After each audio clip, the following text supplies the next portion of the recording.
नमस्कार, आप सभी का स्वागत है हमारे यूट्यूब चैनल में। दोस्त मैं हूँ यशवंत कुमार और आज हमारे साथ एक गेस्ट के रूप में हैं जो मेरे मित्र हैं और अभी आए हुए हैं तो मेरी मुलाकात हुई इनसे।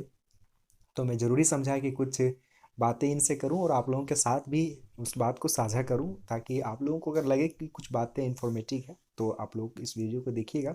वैसे आमतौर पर मैं सबसे पहले आपको बता देना चाहता हूँ इन जनरल हम किस पॉइंट पर बात करेंगे। इस वीडियो को आप देखेंगे तो इसके पहले आपको जानना ज़रूरी भी होगा कि यह वीडियो बनाया किस लिए जा रहा है। सबसे पहले प्रदीप जी मेरे मित्र रहे और रूममेट भी रहे। लगातार हम लोग यहाँ मुखर्जी नगर में साथ में रहे। लगातार ये यूपीएससी का तैयारी भी कंटिन्यू किए। ये हर बार अपना पीटी जो पेपर दे रहे थे, पेपर वन में इनका जीएस में अच्छा स्कोर भी हो रहा था और इसी सेट की वजह से थोड़ी सी इनका लैकिंग हो रही थी। अभी फ़िलहाल ये अपना एंट्रेंस एग्ज़ाम जेएनयू में दिए हैं और देने के बाद लास्ट ईयर इनका सिलेक्शन जेएनयू में एमए के लिए हुआ और एमए में होने के बाद इस ईयर इन्होंने पीएचडी के लिए दिया। एमए कंप्लीट नहीं हुआ था इनका, ऑलरेडी एमए है। मैं बात करूँगा इनसे, पीएचडी के लिए हो गया। तो ये जो इनका जर्नी है, जो जेपीएससी यूपीएससी का तैयारी करने के साथ साथ में जो जेएनयू तक का सफ़र है, क्या क्या हर्डल्स, क्या क्या प्रॉब्लम्स आए, किस तरह से ये कैरी फॉरवर्ड करते रहे, इन सारी चीज़ों को आप लोगों के साथ शेयर करेंगे। तो सबसे पहले प्रदीप जी, आपका मोस्ट वेलकम है। बहुत अच्छा लग रहा है आज आपसे मिल करके। चलिए, आप जेएनयू से आए और फ़ोन किए कि आज मिलना है आपसे तो आ गए, तो मुझे भी अच्छा लगा। तो सबसे पहले मैं आपसे जानना चाहूँगा प्रदीप जी कि आप अभी जेएनयू में हैं। जेएनयू में अभी एंट्रेंस पीएचडी आपने भी क्वालिफाई किया। हम पीएचडी के बारे में बाद में बात करेंगे। इसके पहले मैं आपसे जानना चाहूँगा कि आपका ये जो जर्नी है, जो आप यूपीएससी से फिर जेएनयू फिर पीएचडी, है ना, तो इन सब चीज़ों के बारे में कुछ आप ब्रीफिंग बताइए। सबसे पहले आप कहाँ से इनिशिएट करें, क्या चीज़ स्टार्ट किए, किस तरह से? देखिए, पहले अगर बहुत ज़्यादा बैकग्राउंड में न जाएं तो अगर यूपीएससी की जर्नी की अगर शुरुआत करते हैं तो जनरली हर कोई बच्चा जब गांव से आता है तो वो जो है मुखर्जी नगर में आता है। सामान्य सी बात, मुखर्जी नगर में आता है तो कोचिंग करता है। तो हमने भी मुखर्जी नगर आए और कोचिंग किए स्टार्टिंग में। क्या होता है कि घर में पैसे भी होते हैं, नया जुनून होता है, जी। तो बच्चे कोचिंग भी अच्छी करते हैं, है ना? अच्छी कोचिंग राइट। पकड़ते हैं। मुखर्जी नगर में ही रहना चाहते हैं, उससे थोड़ा सा हटा हुआ गांधी विहार में, गोपालपुर में, वजीराबाद में नहीं रहना चाहते हैं। तो सेम वही काम मैंने भी किया। नए नए में जब आए, क्योंकि मैं जॉब भी किया हुआ था, 2 सालों तक जॉब किया था। मैं फार्मेसी किया हूँ, बी फार्मा, तो जॉब भी किया था। तो हम भी आए तो सबसे पहले कोचिंग पकड़े मुखर्जी नगर में। उसके बाद मुखर्जी नगर में ही रहना शुरू किए। जी। और उस समय जुनून भी था, ये भी लगा कि 2 साल में निकल जाएगा, और मेहनत भी किए और इसे मेहनत भी अच्छा किए कि 2 साल में निकल जाए। लेकिन वही बात कि अपनी हिंदी बेल्ट से आने वाले बच्चों के लिए सबसे बड़ी कमी जो होती है वो प्रॉपर गाइडेंस नहीं मिल पाती है, दिशा जी। जी। निर्देशन की सबसे बड़ी समस्या होती है। कभी भी उनके मेहनत में कोई कमी नहीं होती है, बहुत मेहनती बच्चे होते हैं, बहुत डेडिकेटेड बच्चे होते हैं, डिसिप्लिन भी होती है बच्चों के अंदर, जो यूपी बेल्ट मतलब हिंदी बेल्ट से आते हैं खासकर बच्चे, है ना? लेकिन समस्या ये है कि उनको प्रॉपर गाइडेंस नहीं मिलता है, वही मेरे साथ भी हुआ था, नहीं मिला। तो मैंने जो है कोचिंग किया, मेहनत से पढ़ाई किया, तो जीएस अटेम्प्ट भी देते रहे। मेरे बहुत लोगों ने सजेस्ट किया कि भाई अटेम्प्ट मत बार बार दो। जी। मुझे लगा अटेम्प्ट देंगे तो नहीं होगा, चलो कम से कम प्रेशर तो बनेगा ना, हाँ, हाँ, हाँ। लास्ट में ही हो जाएगा तो क्या बुराई है, क्या प्रेशर बुराई है? बनेगा। लेकिन मुझे लगा कि ये स्टडी तो गलत साबित हो गई कि जब आप तैयारी नहीं हो तो फिर अटेम्प्ट क्यों देते हो। क्यों दे? एक हाँ। ऐसा समय आता है जब आपका अटेम्प्ट ही समाप्त होने लगता है, और तब पता चलता है कि आप जिस बैकग्राउंड से आए हो वहाँ अभी इतना वो गड्ढा था पढ़ाई का, है ना, कि वो कि भरने में गैप टाइम लग गया और भरने में। तब तक आपने अटेम्प्ट बहुत ज़्यादा दे दिया। तो मेरे साथ भी कुछ ऐसा ही हुआ। तो जैसे सर का क्या था कि पहले इनका जीएस बहुत स्ट्रांग है खास करके, और अभी सी सेट में सर आपका जो दो तीन बार मैंने मार्कशीट भी आपका देखा पीटी हाँ। का, सी सेट में आपका जो हडल्स और ये चीज़ें हैं जिसकी वजह से आप अभी मेंस नहीं लिख पाए हैं। हाँ। तो सी सेट को लेकर के आप क्या कहना चाहेंगे, जो भी तैयारी कर रहे हैं जी, किस तरह से उनको अपने लेकर के चलना चाहिए? सी सेट में बहुत सारे स्टूडेंट का प्रॉब्लम है, हाँ, देखिए एक समस्या खास आती करके है। हिंदी बेल्ट वाले जितने भी हैं और हिंदी मीडियम से रहने वाले, इनके साथ प्रॉब्लम्स होते हैं। जी, इसके 3 फैक्टर, 3 से 4 मेजर फैक्टर हैं। पहले को जो हिंदी बल से बच्चे आते हैं तो इतिहास, भूगोल, समाजशास्त्र पढ़ने वाले होते हैं, उनको इंटरेस्ट सबसे ज़्यादा इसी फोकस करते हैं। तो उनका जनरल सा स्वभाव जो होता है वो जीएस की ओर ज़्यादा हो जाता ज़्यादा है, हो वो जाता है। फोकस ही करते हैं। सी सेट वो जानते हैं करना है लेकिन बोलते हैं बाद में करेंगे। ये मैंने भी किया, ये इसको दूर करना चाहिए कि इक्वलेंट लेना चाहिए, बजाय इक्वलेंट की बजाय आपको सी सेट ज़्यादा लेना चाहिए, है ना। तो पहला तो ये चीज़ हो गई कि सी सेट को ज़्यादा पढ़िए, इस जीएस को थोड़ा कम पढ़िए या उतना ही पढ़िए। तो लेकिन क्योंकि आप सीसेट नहीं पास करेंगे तब तक आपका जीएस पेपर वन का कोई वैल्यू नहीं होगा रह नहीं। जाएगा। और सी सेट में बच्चे जो होते हैं, खासकर हिंदी बेल्ट के बच्चे, हम्म। वो बहुत कमज़ोर होते हैं। जनरल में तो कहीं न कहीं कुछ पढ़ते रहते हैं, ग्रेजुएशन इंटर तक तो कुछ तो जानते हैं, लेकिन सी सेट में मैथ जो होती है उनकी बेसिक कम होती है। फिर दूसरी गलती वो क्या करते हैं बच्चे, कि सी सेट में जब वो पढ़ते हैं तो सी सेट के किसी एक पोर्शन को कोशिश करते हैं, जैसे मैंने भी किया। हाँ हाँ। मुझे लगा कि चलो मैथ कठिन है, पढ़ने में टाइम लगेगा, हाँ हाँ। तो उसका कॉम्प्रिहेंशन पोर्शन पकड़ लेते हैं। अच्छा। तो कॉम्प्रिहेंशन पर्सन मेरा उस समय हो गया जब मेरा जीएस में नहीं हुआ। बाद में जब जीएस होने लगा तो फिर मेरा हुआ नहीं, क्यों? क्यों काम यूपीएससी क्या कहती है, कॉम्प्रिहेंशन में चेंज करती रहती है। अभी देखेंगे आप, 18 में कुछ अलग पैटर्न था, थोड़ा इजी था, 19 में और इजी, थोड़ा हार्ड हुआ, और 20 में थोड़ा और कठिन सी सेट का कॉम्प्रिहेंशन पर्सन कर दिया। अभी आप एनालिसिस करेंगे तो मिलेगा, मैंने इस पे एनालिसिस किया। किस तरह का कठिनाई मैं ये भी बता देता हूँ। जैसे आप देखेंगे पहले इन्फ्लुएंस पूछता था हाँ कॉम्प्रिहेंशन में, हाँ। इन्फ्लुएंस इन्फ्लुएंस में सिंगल वर्ड देता था ए बी सी डी कर।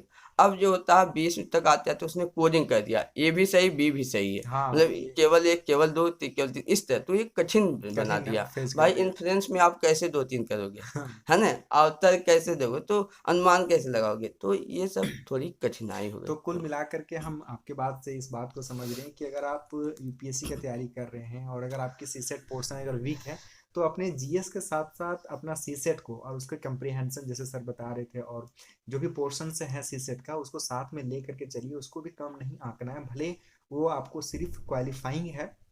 क्योंकि सी सेट आप जब तक पास नहीं करेंगे आपका पेपर वन में कितना भी मार्क्स आ जाए, जैसे आया था प्रदीप जी का, बट वो आप क्वालिफाई नहीं कर पाएंगे, मेंस के लिए आप नहीं क्वालिफाई कर पाएंगे। प्रदीप जी मैं आपसे एक बात और भी जानना चाहूँगा, जो आमतौर पर यहाँ पे स्टूडेंट रहते हैं तैयारी करते हैं एस्पिरेंट, उनके साथ लॉन्ग टाइम पर जैसे रहते हैं क्योंकि ये थोड़ा समय लगता है एग्ज़ाम निकालने में लोगों को, तो आप जैसे सरवाइव कर रहे थे, हम लोग जो देख रहे थे कि कोचिंग कहीं भी हो थोड़ा स्कॉलरशिप वाला हो तो उसमें हाँ हम लोग ज्वाइन करें क्या कि उसमें पैसे बच जाते थे, जी। कुछ स्कॉलरशिप मिल जाए, कुछ कहीं से कोई कोचिंग संस्थान वाला कोई निकाला है, ऑफर निकाला है कि नहीं आप यहाँ पे आएंगे सुपर 30 सुपर 10 सुपर 100 तो आपको कुछ पैसे भी देंगे, तो उस तरह की चीज़ों के हम लोग किए हैं और हम लोग उसको उस कोचिंग को यूज़ किए हैं। तो जैसे यहाँ पे सरवाइव करने में लोगों को दिक्कत आती है और तो उसके लिए लोग अल्टरनेटिव्स क्या क्या ढूंढने लगते हैं, तो वो सही रहता है या नहीं रहता है स्टूडेंट के लिए से अल्टरनेटिव, जैसे आप कोचिंग हम लोग किए थे पहले, फिर से हम लोग कोचिंग की ओर मूव कर रहे हैं कि नहीं चलो कुछ स्कॉलरशिप वाली मिल जाए, कुछ ये मिल जाए, तो ये सही फ्रूटफुल है या नहीं उनके लिए। देखिए इस पे हम दो बातें ध्यान में जल्दी बात करेंगे। पहले थोड़ा सा इससे हट के बात करते हैं, जैसा हाँ आपने हाँ। बोला। हाँ अगर कोई यूपी मतलब हिंदी बेल्ट से बच्चा आता है और परिवार से मतलब कि स्ट्रांग जो है इकोनॉमिक स्टेटस नहीं है हाँ। पैसा, तो उसको क्या करना चाहिए? सबसे पहले मेरा अब जो मानना है हम्म। कि उसको आने के बाद एक नौकरी प्राइवेट पकड़नी चाहिए। उसके बाद कोचिंग 2 3 4 पकड़नी चाहिए। उससे बच्चा नौकरी करे और कोचिंग करके खूब पढ़ाई, कोचिंग में ही पढ़े, घर पे आके सोए, ज़्यादा काम नहीं, खाए पिए सोए, को नौकरी करे कोचिंग करे। 2 3 साल गुजारने के बाद उस बच्चे का बेसिक इतना मजबूत हो जाए कोचिंग में पढ़ते पढ़ते पढ़ते पढ़ते, ठीक ना। उसके बाद उसको लगेगा कि अब हमको नौकरी छोड़ नौकरी देनी छोड़ देनी चाहिए चाहिए हाँ। और अब हम तो कुछ दिन पर तैयारी करेंगे तो हो जाएगा। फुल तो फ्लेज में वो तैयारी कर। बच्चा तब आकर के कुछ पैसे भी तब तक सेव कर लेगा, बीच में टेंशन भी खत्म हुआ रहेगा, कोचिंग में आदतें बनी रहेंगी, खूब टाइम से टाइम मेहनत करके पढ़ा रहेगा। उसका जो गड्ढा है पढ़ाई का कमजोर वाला गांव से आया है वो भर गया रहेगा। उसके बाद वो बच्चा मेहनत से साल 2 साल 6 महीने ब्रेक करके जा कर सकता है, तब तक फैमिली भी सपोर्ट कर देगी।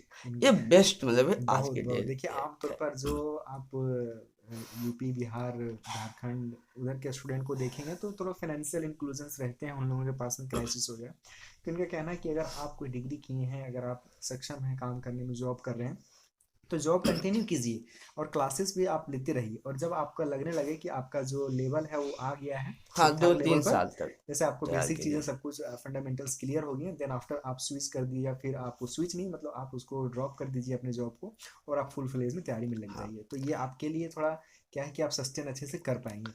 ये ऐसा चीज़। क्यों? इसलिए कि जब स्टार्टिंग में आप आते हैं 6 महीने साल भर के लिए फैमिली तो दे देती है दे देती पैसे, है, हाँ।